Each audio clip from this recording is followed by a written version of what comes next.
Alors, nous venons de sortir d'une audition qui concerne la plainte qu'ont déposée des députés européens verts concernant la transparence des contrats qui lient la Commission européenne, les laboratoires pharmaceutiques et les États membres. Vous savez que depuis le Covid, depuis la pandémie, on n'a toujours pas accès à ces contrats. Le bilan de plus de 3 heures d'audition, ça a été qu'on avait des juges qui connaissaient très bien le dossier et qui ont montré l'importance de ce dossier parce qu'il touche l'intérêt public majeur. Alors, il y a eu des incohérences, notamment d'abord que la Commission,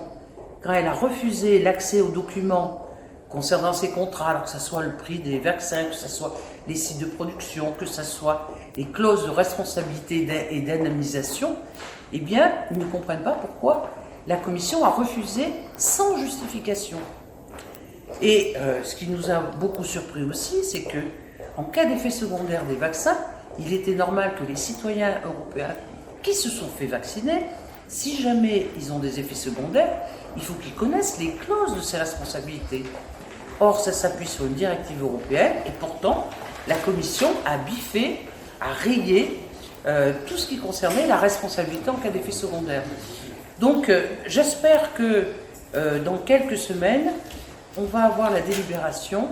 et qu'on fera avancer le droit européen, on fera avancer la transparence concernant les contrats et donc on fera avancer, je veux dire, le contrôle qu'ont les citoyens européens et les députés européens vis-à-vis des institutions européennes.